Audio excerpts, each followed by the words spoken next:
the pandemic COVID-19. Allow me to begin by expressing the condolences of the government and people of South Africa to the government and people of Eswatini following the sad passing of Prime Minister Dlamini of Eswatini. We express our deep regret and our condolences at this sad loss. Well, all of us would be aware that the COVID-19 pandemic has had a dramatic impact on all our lives during this particular year. It has affected the way we live, the way we work, and the way we interact with each other. It has made us aware that no person or nation can thrive in isolation. Despite the separation and interruptions to international contact that has been created by the pandemic, we in the international sector have been able to continue our international work. This approach of always working with others resonates with South Africa's foreign policy, which is driven by a vision to achieve a just and equitable world and an African continent that is peaceful, democratic, non-racial, non-sexist, united and prosperous. As far back as 1955, the Congress of the People adopted the Freedom Charter, envisioning a South Africa free from the oppression of apartheid, wherein all the people who live and work in it enjoy human rights and fundamental freedoms. The Freedom Charter also envisaged a South Africa that works with all nations of the world to build global peace, friendship, and substantive justice and equality for all people. These values and ideals underpin democratic South Africa's foreign policy. During this year, we have worked along with all nations of the world to address the effects of the pandemic and find solutions to our common challenges, which include conflict, underdevelopment, responses to climate change, and addressing humanitarian disasters. We have therefore played our role in various leadership positions in global and continental governance institutions and strengthened our bilateral relations as we continue to pursue a foreign policy grounded by the fundamental values in our Constitution, which promote a safe, peaceful, just, fair and prosperous South Africa, region, Africa and the world. On our responses to the impact of COVID-19, you would recall that in this year, in April, the United Nations Secretary General, Mr. Antonio Guterres, stated that the COVID-19 pandemic would be a humanitarian crisis that would see people suffering, sick, and scared. He called for increased levels of cooperation and solidarity from all nations of the world. At a special session of the United Nations General Assembly focused on COVID-19 on the 3rd of December this year, President Ramaphosa stated that the acts of international solidarity since the outbreak of the COVID-19 pandemic were indeed phenomenal and proved that no country could operate from a position of isolation. President Ramaphosa's statement 8 months after the Secretary General of the UN made the call for global cooperation to mitigate the impact of COVID-19 indicated that most countries and indeed the institutions of global governance have been responsive to the Secretary General's call. As chair of the African Union, South Africa initiated a coordinated Africa response that focused on addressing the immediate challenges to the public health systems in Africa and measures to mitigate the economic and humanitarian crisis. This included establishing a COVID-19 response fund and launching an African medical supplies platform to ensure all countries have access to the necessary equipment and supplies. The African Union has also developed a vaccine strategy for the continent and established a COVID-19 African Vaccine Acquisition Task Team, AVAT, in support of the African vaccine strategy. The task team is tasked to ensure that COVID-19 vaccines are available for Africa. Building on the call made by the Secretary General in April, the African Union has also called for a comprehensive economic stimulus package for Africa and the suspension of interest payments on Africa's external and public debt.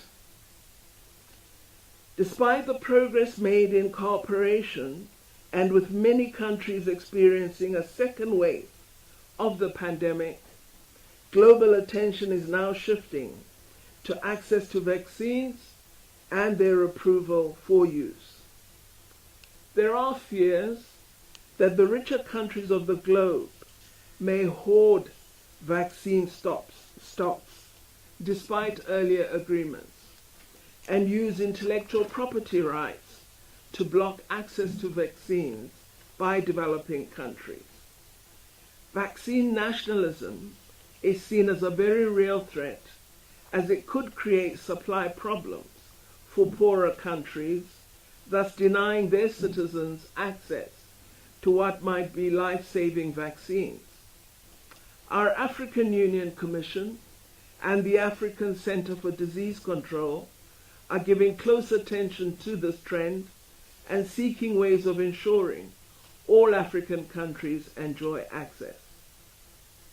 Of course, defeating this virus still requires countries to collaborate with each other and to work with multilateral institutions to ensure that all people access the required health and medical interventions, and that they benefit from economic and social measures required for a sustained response to the pandemic.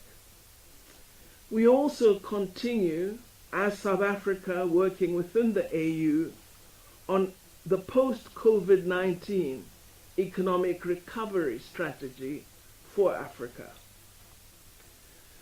On our diplomatic footprint in the region and the globe, our interests in the Southern African Development Community and the rest of our continent are driven by the values and ideals that I outlined earlier. We require and want a region and an African continent that is peaceful, democratic, non-racial, non-sexist, united, and prosperous. Of course, much work still needs to be done to achieve this vision. Far too many of our people live in situations where there is instability, violence, and conflict.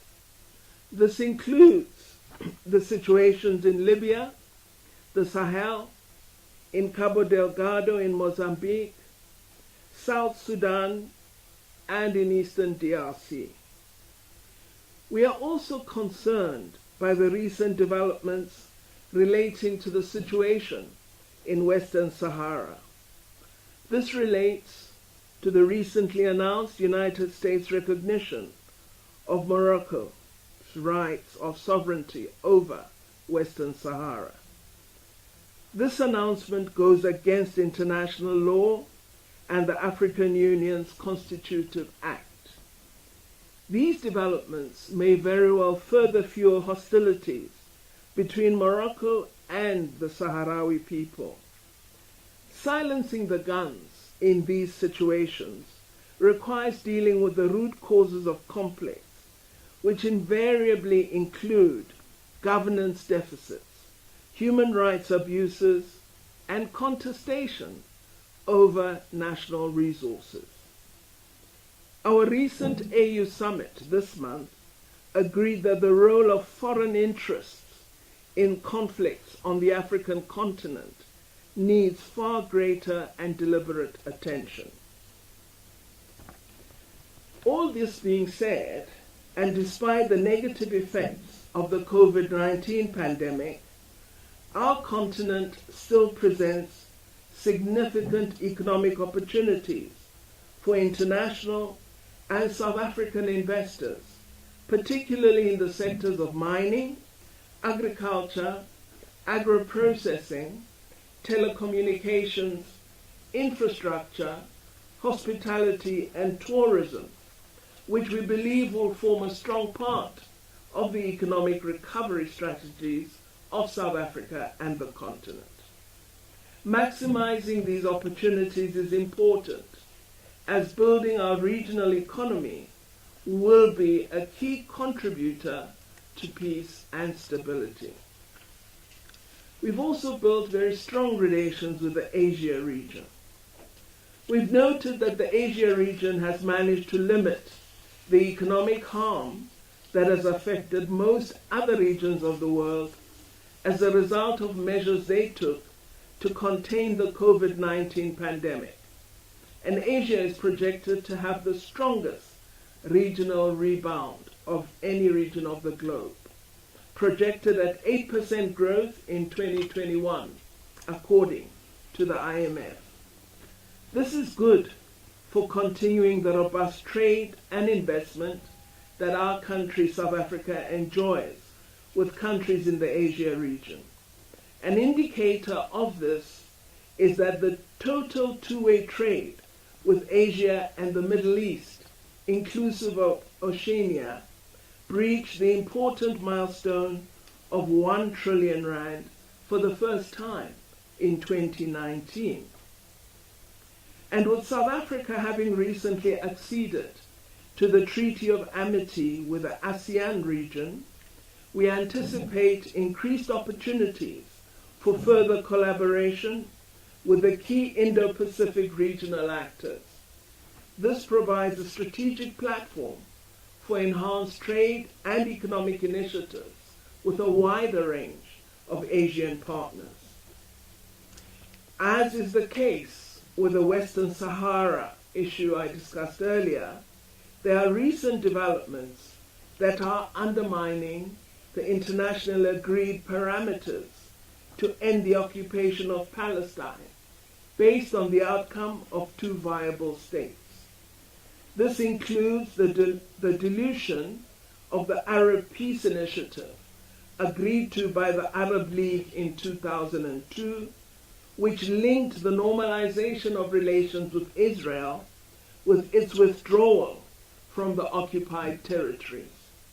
South Africa will continue to foreground the importance of multilateral-led initiatives to end the occupation, so that people on both sides of the 1967 Green Line enjoy freedom, peace, dignity, and justice.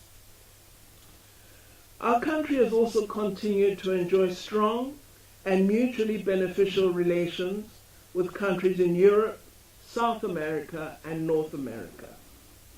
In Latin America and the Caribbean, we have strong cultural, social, and economic ties with all countries in that region. We are concerned, though, that Cuba and Venezuela remain severely affected by unilateral sanctions outside of the legalities provided for sanctions by the UN Charter. The United States also remains a strategic trade and investment partner, with partnerships for South Africa in key areas such as health, education, transport, environment, science and technology, and energy. Exports of goods and services and income from U.S. investments in South Africa amounts to over $412 billion per year. We also enjoy very cordial relations with Canada. Canada's development assistance is targeted towards South Africa's domestic priorities such as health, education, governance, and capacity building.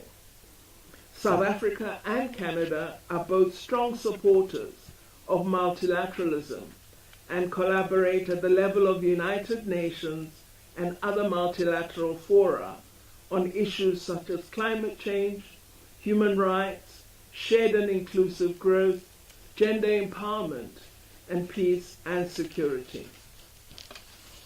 We enjoy mature and excellent relations with the Nordic countries. These are based on mutual respect, human rights, dialogue, consultation, and cooperation, with a very strong emphasis on supporting South Africa's drive to greater autonomy in these fields. All the Nordic countries are active on the African agenda and have prioritized African issues in their recently announced foreign policies.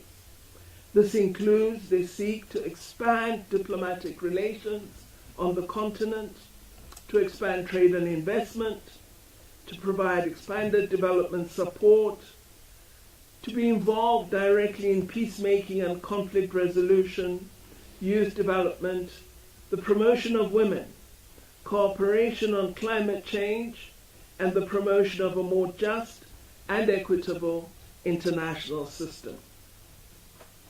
It is our intention to further exploit opportunities in innovative sectors such as energy, climate change, digitalization, agriculture, water management, and oceans management with this region. We also look forward to strengthening bilateral and economic ties with Turkey as we prepare to host in 2021 the inaugural South Africa-Turkey Binational Commission. We have built very good cooperation with Russia as our strategic partner bilaterally and within formations such as BRICS and in the UN, amongst other multilateral fora.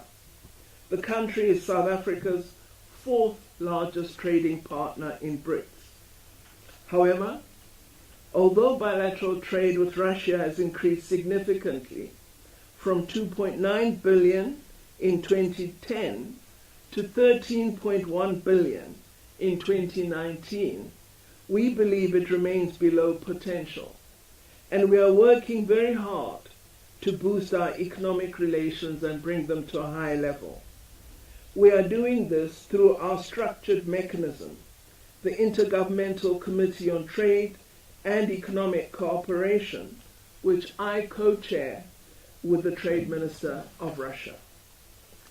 Other countries in the Central and Eastern Europe region demonstrate great potential for expansion in trade and economic relations with South Africa, and we intend to explore these opportunities further in 2021. Of course, the countries of Western Europe remain critical for South Africa's economic development. These countries include some of our major foreign investors, our largest trading partners, and largest sources of tourism.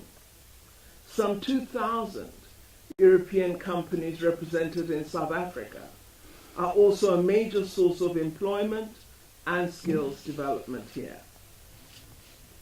Countries in the region have been supportive of South Africa and Africa's efforts to combat COVID and have provided test kits and other forms of assistance to all African countries. We are pleased to have been part of the Oxford AstraZeneca COVID vaccine research program. The European Union is still the largest economic bloc in the world, accounting for 25% of global GDP and around 20% of global trade. And they are South Africa's largest and leading trading partner as a bloc. Total trade has increased from 150 billion rands in 2000 to 693 billion in 2019. Despite that, there still remains a declining trade deficit and an ongoing negative trade balance. Exports to the EU have increased steadily over the years, but we'd like to see more. They grew from 64 billion in 2000 to 319 billion in 2019. On matters of global governance, the world today is changing at a very fast rate. Changes affect international relations and how countries relate to each other and position themselves on the global stage. It is an integral part of our work as diplomats to monitor the shifting global dynamics and challenges. Aside from the challenges posed by the COVID-19 pandemic, the rise of trade wars, increasing protectionism, nationalism, and populism, and an inward-looking focus in some countries' domestic priorities, these have been challenges to our collective efforts for change through multilateral institutions.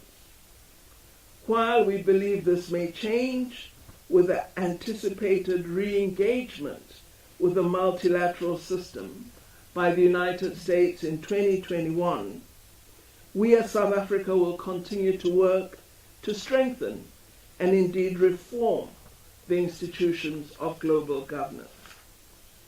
Our 2-year services as an unelected member of the United Nations Security Council concludes at the end of December, a month in which we are serving as chair of the Council.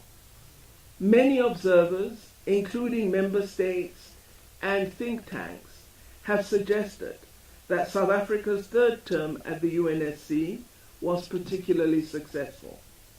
We demonstrated through our votes and engagements with other Council members that our stance is independent of global political blocs and that our values and characteristics, as shaped by our struggle against colonialism and apartheid, which now underpin our constitutional principles, determine how we engage on issues pertaining to peace, security, development, and human rights.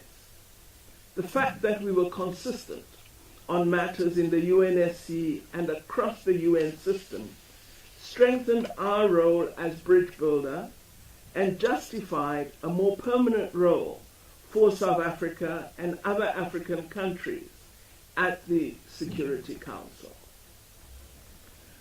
Our term as chair of the African Union coincided with our role at the Security Council.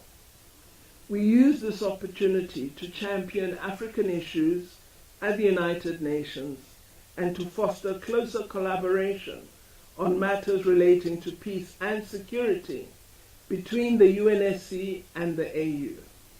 South Africa also prioritized the implementation of the African Continental Free Trade Area, which seeks to eliminate trade barriers and is expected to enhance competitiveness and stimulate investment, innovation, and economic growth on the continent. We were very pleased at agreement to begin implementing the AFCA in 2021 and believe this is an extremely positive development for our continent.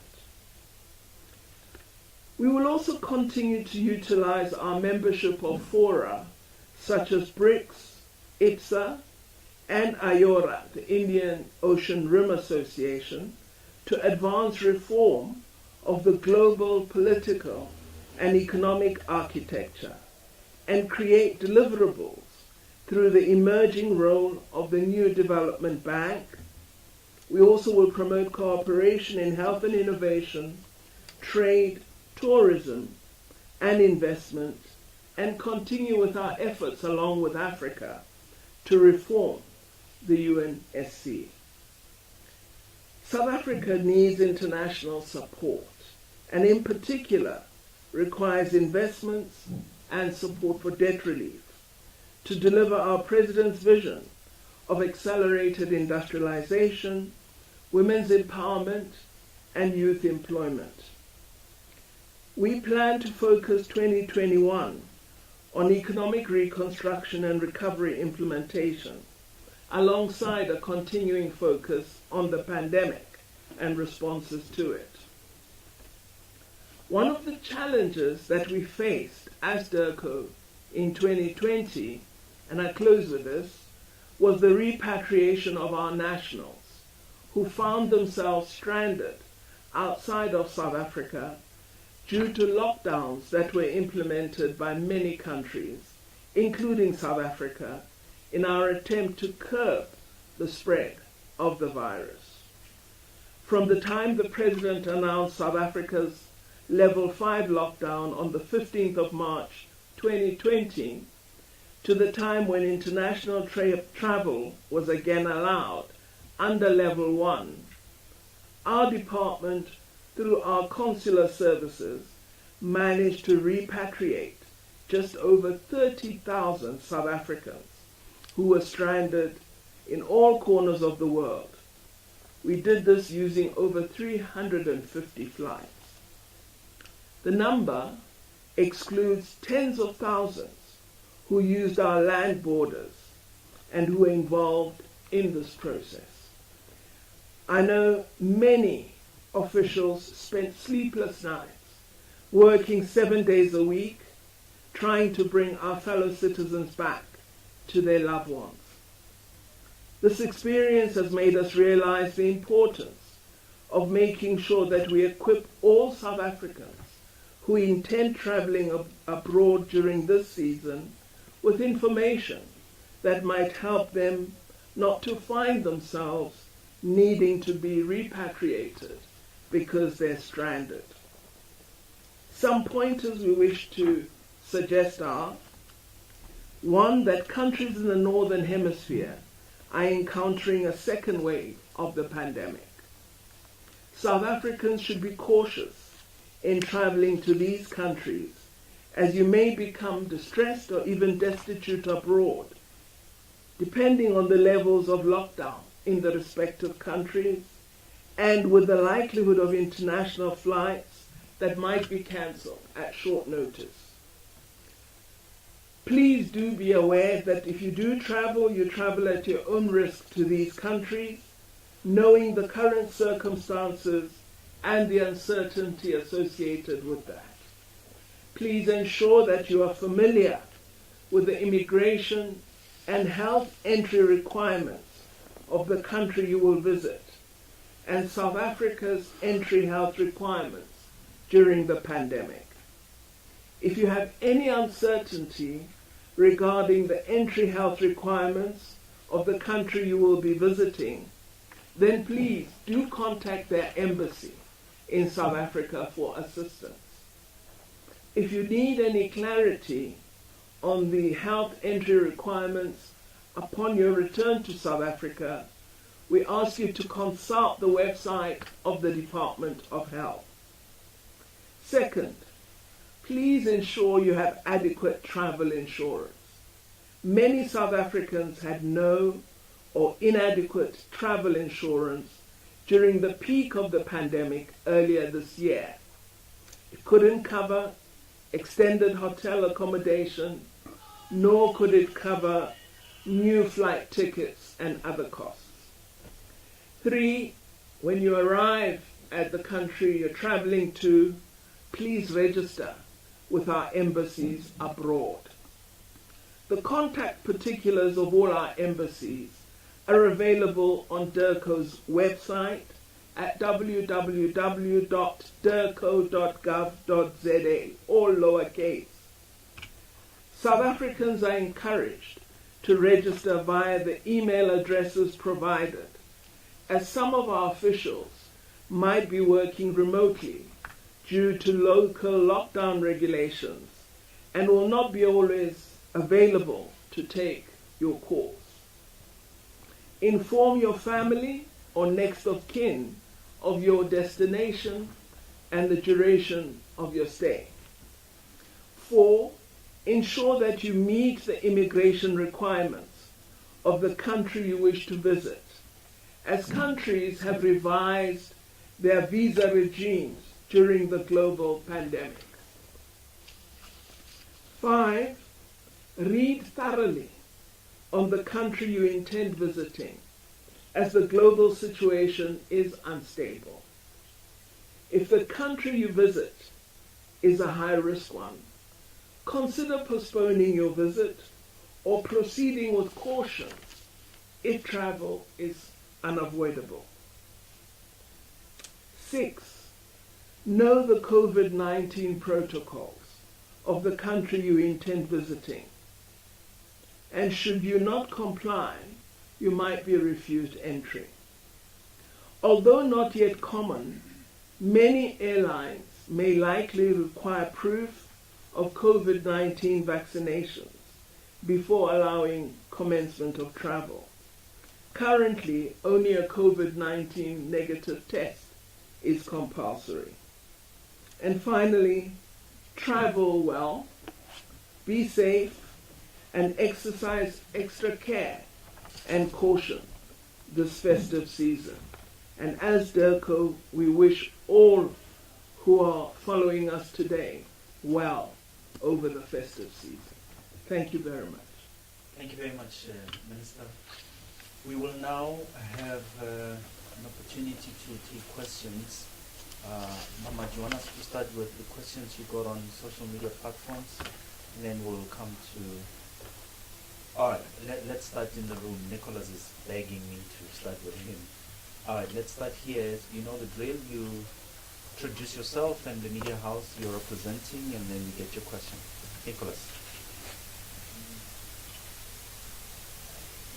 Good morning, Minister. Nicholas Bauer here from Newsroom Africa. Thank you very much for conclusive updates on where things stand in 2020. Two quick ones from me. Any comments, and I apologize if I've missed it in any way, shape or form, on the passing of Prime Minister Ambrose Dlamini? And also, does DIRCO and you as the Minister in charge of the department have any update whatsoever on Shepherd Bushiri and the matter that is unfolding there? Thank you. Thanks, Nicholas. Did I see another hand? No. Meme?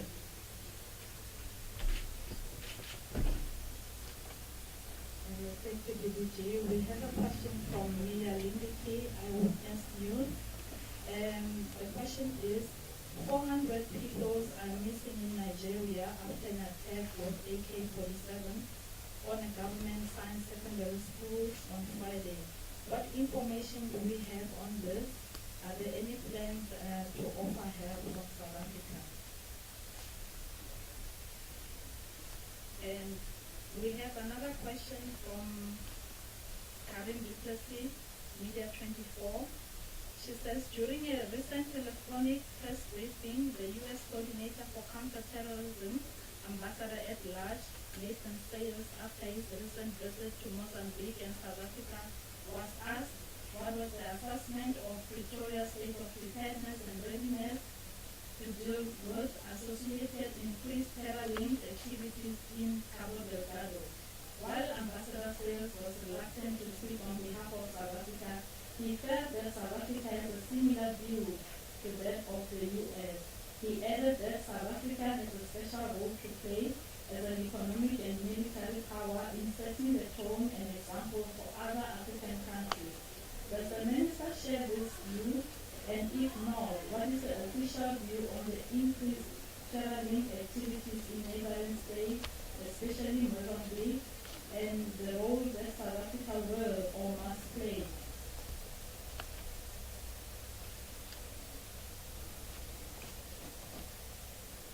We also have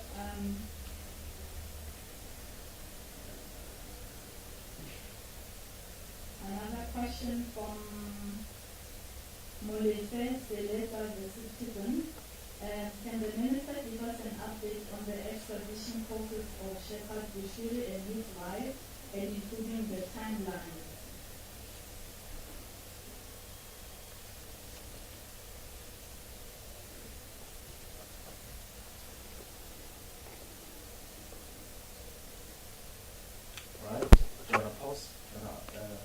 Allow the Minister to respond, and then we'll give you another chance if you're still getting more questions. Well, good morning, Nicholas. I think they did tell me you were having trouble getting here. I don't know whether the traffic was heavy, but we did begin with expressing condolences on the passing of Premier Dlamini, Prime Minister Dlamini of Eswatini. I think it's very sad. He came to South Africa, having had, I think, some weeks of illness related to COVID-19, and we deeply, sympathize with the people of Eswatini at his loss. On the matter of Mr. Bushiri, I do not have any update. The extradition matters are dealt with by the Department of Justice, and we would, of course, assist them with transmitting any documentation or requests to the Malawi government.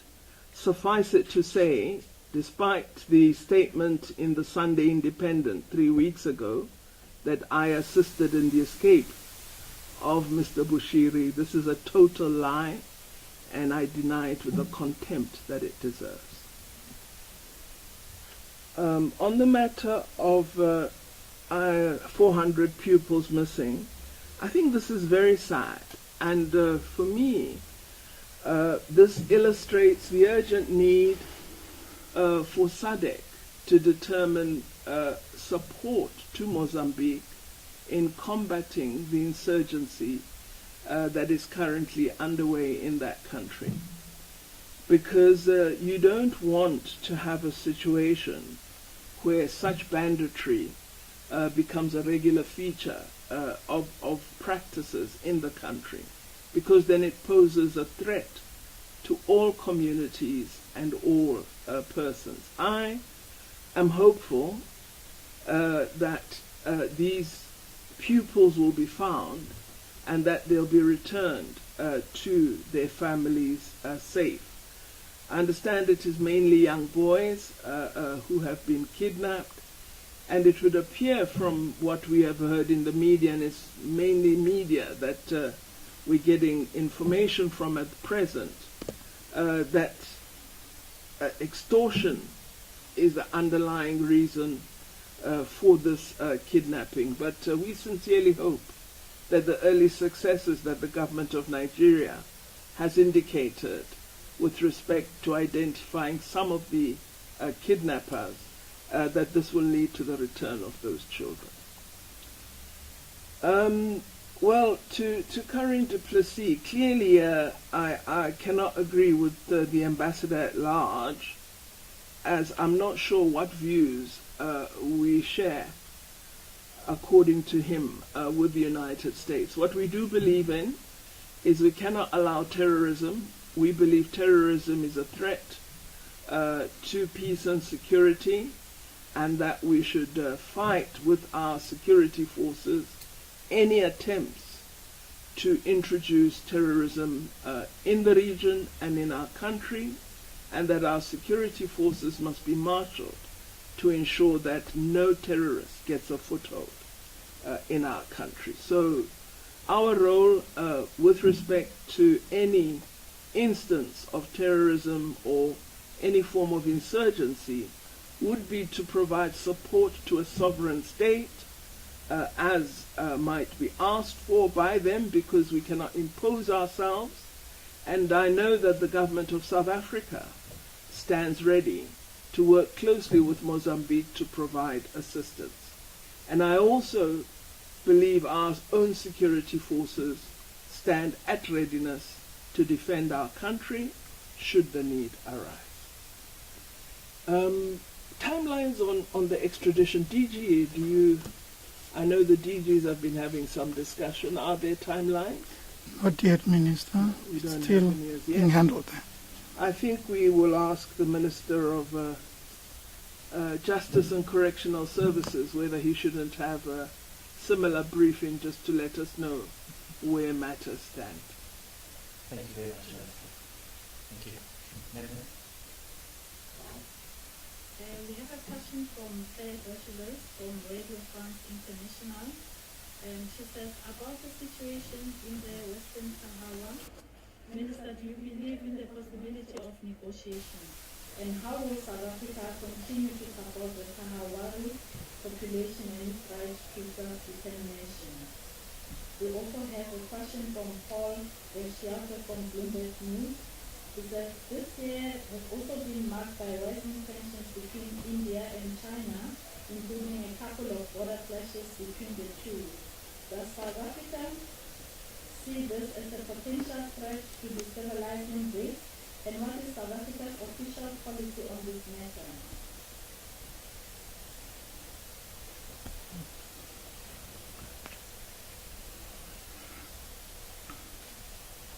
Another one is from Karin Duplessis again from News 24 on Botswana. Could the Minister please give us an update on the progress made with the request for mutual legal assistance by Botswana in relation to the alleged money laundering in the Maswali butterfly case? Okay. I'm allowing you to finish all the questions because this is the last round.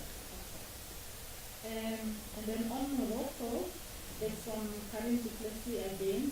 How will the recognition of the United States of Western Sahara as part of Morocco influence South Africa's diplomatic relationship with the United States? Will South Africa take any steps or apply sanctions in this regard?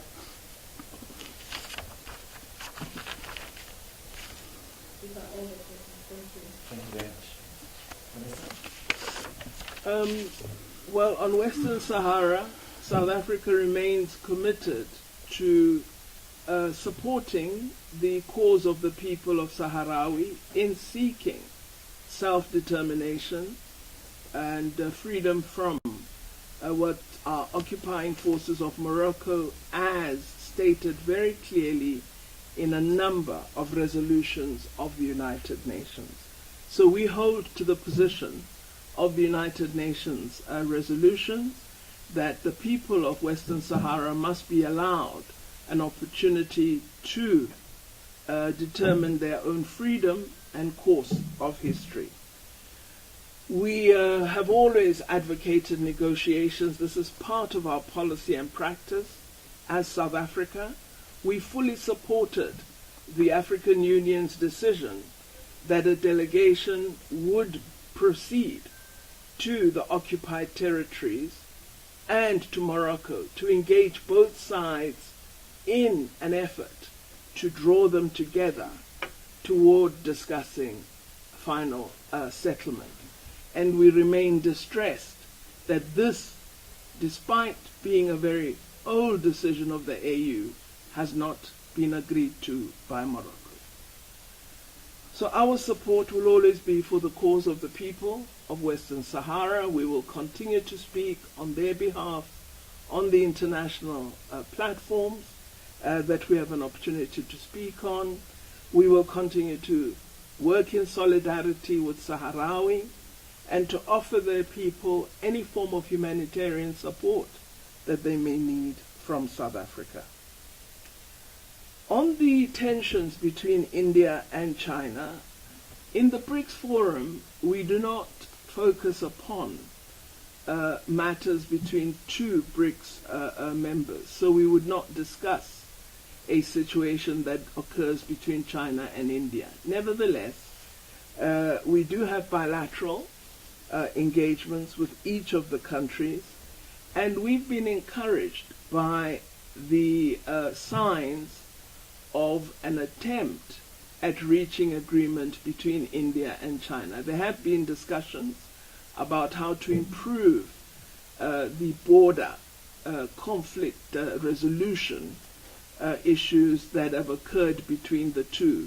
I know that in October and November, the Ministers of Foreign Affairs, Minister Wang Yi and Minister Jaishankar of India, had a meeting, and that this is a matter that is being discussed between the two countries, whereas 3 years ago, when this matter emerged on the public stage, the two countries were not talking to each other. So the fact that the foreign ministers have met and announced to the world that this matter is being discussed is an encouraging sign for us. On the mutual legal assistance, again, we provide assistance to the Justice and Correctional Services Department, and they are the ones who would report on what progress is being made. We did receive the request from Botswana, and as per procedure, we transmitted it to the appropriate department in South Africa, and it is being addressed by the Department of Justice and Correctional Services. Well, the recognition by the United States, actually, of Morocco's sovereign right over Sahrawi doesn't have force and effect, because it is essentially a recognition of an illegality. United Nations resolutions have confirmed the situation of occupation, and the fact of something being said by the United States of America does not change the legal position of the United Nations resolution. So we will continue to indicate that we believe the United States is wrong in this assertion. It doesn't, go along with the multilateral bodies and global recognition of the position of occupation, and therefore it's something that we just find totally surprising, and as I say, it has no force and effect. Thank you very much. Thank you, Minister. I believe that was the last question. Confirmation? Agreed. Thank you very much to everybody who's been following this briefing on the social media pages, on television and on radio. And you will hear from us in the new year. As we begin the year, we'll once again invite you to outline our program for the year when the occasion presents itself. Thank you very much, Minister. Thank you, Deputy Minister and Director General. Thank you for making the time. And that's the end of our briefing. Thank you. See you next year.